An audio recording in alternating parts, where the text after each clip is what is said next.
Hello, नमस्कार दोस्तों। हमारे यूट्यूब चैनल में आप लोग का स्वागत है। दोस्तों, ये कहानी 2008 की है और ये कहानी बहुत ही खूबसूरत है, बहुत ही अच्छी है और आप लोग ध्यानपूर्वक सुनिएगा और बताइएगा कि आप लोग को कहानी ये कैसी लगी। और इस कहानी से बहुत बड़ी सीख मिलने वाली है। आप लोग जो है इसे लाइक, शेयर, कमेंट ज़रूर करिएगा और चैनल पर नए हो तो सब्सक्राइब कर दीजिएगा। ये दोस्तों कहानी है मध्य प्रदेश की 2008 की। उस समय उत्तराखंड की जो है उमाशंकर शास्त्री और सावित्री जो पति पत्नी रहते थे और वो बहुत ही गरीब थे और उन्हें एक तरीके से देखा जाए तो खेती बाड़ी बहुत थी, लेकिन उतना पैसा उनके पास था नहीं। तो उनको जो है 10 साल के बाद उनको एक बेटा हुआ, जिसका नाम इन्होंने अनिल रखा। वो अनिल को ये बहुत लाड प्यार से पाले और इन्होंने बहुत मन्नत मांगी थी कि हम जाएंगे उत्तराखंड में और अपने कुल देवी को जो है एक पूजा आस्था करेंगे, वहीं पे पूजना अर्चना करेंगे और इसका जो है बाल वाल वहीं पे मुड़वाएंगे। तो ये लोग पूरा उसको बच्चे को जो है लेके जाते हैं और उत्तराखंड की सैर करते हैं, उत्तराखंड की ओर जाते हैं और वहाँ पे जो है 5 धामों की यात्रा करने के लिए बताते हैं कि 5 धामों की यात्रा हम लोग करेंगे। और बच्चे को जो है बैठाए रहते हैं। बच्चा 5 साल का रहता है और बहुत ही खूबसूरत रहता है, बड़े-बड़े बाल रहते हैं। तो ये लोग बहुत लाड प्यार से बच्चे को पाले रहते हैं और उनको हमेशा अच्छे से रखते हैं बच्चे को।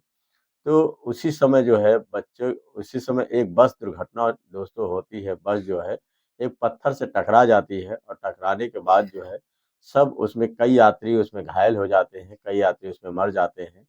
और उसी तरीके से इनका बच्चा भी हाथ से छूट जाता है और कहीं ऐसा जाके गिर जाता है कि लोग उसको ढूँढते रह जाते हैं और इनको पता नहीं चलता है और ये परेशान हो जाते हैं, इनको बच्चा मिलता नहीं है। जब ये बच्चा इनको मिलता नहीं है तो ये काफ़ी काफ़ी परेशान रोते हैं और कहते हैं कि अब हमारा जो है यात्रा खंडित हो गई, अब हम लोग आगे नहीं जाएँगे क्योंकि हमको लगता है कि हमारा बच्चा कहीं यहीं पे जाके जो है पहाड़ों के नीचे दब गया है और कहीं यहीं पे मर गया है। तो ये लोग बहुत ही अफ़सोस करते हैं और अफ़सोस करने के बाद वापस घर लौट आते हैं और जब वापस घर लौट आते हैं, तो उनकी जो माँ होती है, उनको अच्छा नहीं लगता है। वो सोचा करती हैं कि मेरा बच्चा जो है, काश अगर मैं वहाँ नहीं जाती तो मेरा बच्चा बच जाता। और ये जो है उमा शंकर जी जो है वो भी सोचते हैं कि ये तो बात सही कह रही हो कि हो सकता है कि वो हमारे बच्चा हमारे नसीब में नहीं था, इसी चक्कर से हो सकता है कि वो बच्चा हमारे हाथ नहीं लगा, नहीं तो जो है इतना बड़ा दर्दनाक हादसा नहीं होता और कहाँ हम लोग अच्छा खासा रह रहे थे और कितना अच्छा बच्चा था और कहाँ मेरे हाथ से वैसे गिरा और वो कहीं जो है भगवान को प्यारा हो गया। यही सोच रहे होते हैं। तभी उनके द्वार पे एक एसपी साहब आते हैं और आने के बाद जो है वो कहते हैं कि मैं तुम्हारा बेटा हूँ। तो वो लोग हैरान होके कहने लगते हैं, उमाशंकर जी कहते हैं कि ये कैसे हो सकता है कि आप मेरे बेटे कैसे हो सकते हैं? क्योंकि जो है कहाँ आप और कहाँ मैं, आप किसी ऊँचे घराने के लगते हैं। तो वो कहते हैं कि नहीं, मैं आप ही का बेटा हूँ। तो सावित्री कहती है कि आप ये कैसे कह सकते हैं कि आप मेरे बेटे हैं? तो वो कहती है कि तब तक उसकी गर्दन पे जो है एसपी साहब की गर्दन पे जो है एक तिल गले पे होता है। तो उसको देख के सावित्री पहचान जाती है और वो कहती है कि मेरे बेटे के भी गले में एक तिल बाएँ साइड में गले के पास था।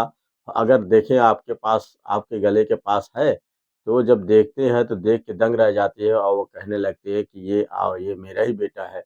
तो इस बात पे उमाशंकर जी कहते हैं कि ये कोई बहरूपिया भी हो सकता है कि हमारे पास जितनी ज़मीन जायदाद है, इसको पता लग गई हो और ये जो है, हो सकता है कि उस ज़मीन जायदाद के चक्कर में हमारे पास आया है अपना बेटा बन के और सारी ज़मीन जायदाद के हड़प लेना चाहता है। तो उसपे सावित्री कहती है कि मेरा दिल तो कहता है कि ये मेरा ही बेटा है। तो कहते हैं कि अगर ये बात की सच्चाई है कि अगर ये तुम्हारा ही बेटा है, तो ये प्रूफ़ करे ये कैसे कैसे बच गया और कैसे कैसे यहाँ पे इसको कैसे पता चला कि हम लोग यहाँ पे हैं? वो भी 25 साल के बाद ये यहाँ आके कहता है कि मैं तुम्हारा बेटा इतने दिन ये कहाँ रहा? तो इस बात पे एसपी साहब से जब पूछते हैं कि बताओ अगर ये बात सही है, तो बताओ कि तुम कैसे बच गए उस बस में? तब वो कहता है कि जब मैं आपकी गोद में बैठा हुआ था, तभी वहाँ से जब नीचे गिरा तो मैं जाके एक पत्थर के नीचे दब गया और जब पत्थर के नीचे दब गया तो मैं वहीं पे बेहोश हो गया। तो मुझे एक साधु ने वहाँ पे पाया और साधु जी जो है वहाँ ले जाकर जो है हमें अपनी कुटिया में ले गए और ले जाने के बाद हमारा दवाई दर्पण किया और उसके बाद जो है धीरे-धीरे मैं ठीक होने लगा और जब मैं ठीक हो गया तो वो साधु बाबा वो अपने मन में सोचने लगे ये बच्चों को हम लोग नहीं पाल सकते क्योंकि हम लोग सन्यासी सन्यासी वाला हम लोग का कार्य है, हम लोग गृहस्थ जीवन में नहीं जीते हैं। हम लोग यहाँ-वहाँ घूमते हैं, इसी पढ़ाई-लिखाई का क्या होगा? और सबसे बड़ी चीज़ है कि हम लोग इसको जो है अपने साथ नहीं रख सकते। तो वो जाके एक अनाथालय में दे देते हैं बच्चे को और बच्चा जो है अनाथालय में दे देते तो वहीं पे बच्चा जो है धीरे-धीरे पलता-बढ़ता है और वो अनाथालय बहुत ही अच्छा रहता है। कि वहाँ हर बच्चे को पढ़ाई-लिखाई उसके हिसाब से की जाती है, जो जैसा पढ़ना चाहता है उसको उतने पढ़ने की सुविधा दी जाती है। तो ये बच्चा धीरे-धीरे पढ़ लिख कर वहीं पर जो है सबसे बड़ा ऑफ़िसर बन जाता है और जब ऑफ़िसर बन जाता है तो जब काफ़ी दिन होते हैं तो एक साधु इनके पास आते हैं और वो आते ही जो है इनको पहचान जाते हैं वो साधु और पहचान के कहते हैं कि बच्चा तू तेरे माता-पिता जो है तू अनाथ है और तेरे माता-पिता अभी ज़िंदा हैं। इस बात पे एसपी साहब को बहुत ही आश्चर्य होता है। वो कहते हैं कि साधु जी साधु महात्मा आप ये कैसे कह सकते हैं कि मेरे माता-पिता जो है अभी ज़िंदा हैं और मैं अनाथालय में पला-बड़ा हूँ और वहीं से पढ़कर एसपी हुआ हूँ। तो वो कहते हैं कि तुझे मालूम नहीं, मुझे सब तेरी जितनी भी अंतरात्मा की जितनी कहानी है, मैं सब जानता हूँ। इस बात पे वो कहते हैं कि आप देखिए, आप झूठ बोल रहे हैं और मुझे अपना काम करने दीजिए, आप जाइए यहाँ से क्योंकि साधु महात्मा मेरे पास बहुत ही आते-जाते रहते हैं, पाखंडी और झूठे होते हैं।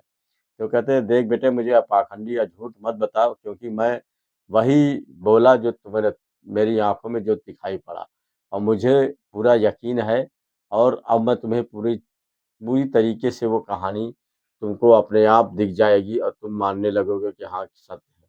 वो जैसे ही एसपी साहब के ऊपर साधु जी हाथ रखते हैं, वैसे एसपी जी सोचने पे मजबूर हो जाते हैं और वो पूरी अंतरात्मा की जितनी उनके साथ जो साधु उनको उठाए थे और जो इनको खिलाए-पिलाए, इनका दवा-दर्पण किए, वो सब इनकी कहानी इनको याद आने लगी। इनको माता-पिता की भी याद आई और उनको जो है साक्षात रूप में जो है उन्होंने देख लिया। और ये कहाँ पे रहते हैं, किस जगह रहते हैं, कैसे ये लोग पहले के थे, सारी इनको जो है वो अंतरात्मा की सारी चीज़ें वहाँ पे एक चक्कर घूम गई। और जब ये वो सब देख लिए, तो उसके बाद जैसे ही इन्होंने आँखें खोली तो वो साधु वहाँ से गायब हो गए। अब ये साधु को ढूँढने लगे कि वो साधु जी कहाँ गए, किस जगह गए, लेकिन वो तो अंतर्ध्यान हो गए। इस बात पे जो है एसपी साहब को जब ये पता चला कि ये तो बात बिल्कुल सत्य है, ये वाक़ई में मेरे माता-पिता ज़िंदा हैं और वो उत्तराखंड में जो है मध्य प्रदेश में रहते हैं। उनकी झोपड़ी-वोपड़ी सब दिखाई पड़ी कि कहाँ पे रह रहे हैं, किस जगह रह रहे हैं। पूरी तरीके से जब वो जानकारी ले लेते हैं, तब वो तब वो आते हैं अपने माता-पिता के पास और उनको जब बताते हैं कि मैं ही आपका बेटा हूँ, तो वो मानने से इनकार कर देते हैं, कहते हैं कि तुम मेरे बेटे नहीं हो सकते हो। तो वो जब ये सारी कथा, ये सारी कहानी जब जो है अपने माता-पिता को सुनाते हैं, तो उनके पिता को भी यकीन हो जाता है, वो कहते हैं कि वाक़ई जो भी तुम बता रहे हो सकता है कि वो सत्य है, लेकिन तुम्हारी माँ बता रही हैं कि तुम्हारे गले के बाएँ साइड में एक तिल का निशान है, वो अगर उसी जगह पे है, तो बिल्कुल तुम मेरे ही बेटे हो। तो इस बात पे वो शिव शंकर जी जो है उमा शंकर जी जो है तुरंत उस बच्चे को जो है अपने गले से लगा लेते हैं और उनकी माता जो है वो भी गले से लगा लेती है, कहती हैं ये तो खुशी का दिन है। 25 साल बाद कोई बेटा अगर अपने माँ-बाप के पास आ जाए तो ये बहुत बड़ी बात है। क्योंकि जो है आजकल इतना मतभेद हो गया है कि कोई 10 साल बाद ही नहीं पहचानता है तो 25 साल की बात हो गई थी। ये तो सुनने में यही लगता है कि ये मनगढ़ंत कहानी है, लेकिन दोस्तों ये मनगढ़ंत कहानी नहीं है, ये सच्ची घटना है उत्तराखंड के मध्य प्रदेश की तरफ की ये कहानी थी और ये दोस्तों जब मिल जाता है तो वो सब जो है बहुत खुश हो जाते हैं और खुश हो जाते हैं, वहीं पे जो है बहुत पूजा-पाठ करते हैं और जो है प्रेम पूर्वक वहीं पे रहने लग जाते हैं। और उनको दोस्तों जो है, ये कहानी से आप लोगों को क्या सीख मिलती है, ये लोग कमेंट करके ज़रूर बताइएगा और बताइए कहानी आप लोग कहाँ देख रहे हैं। कहानी आप लोग को अच्छी लगी तो लाइक, शेयर, कमेंट ज़रूर करिएगा।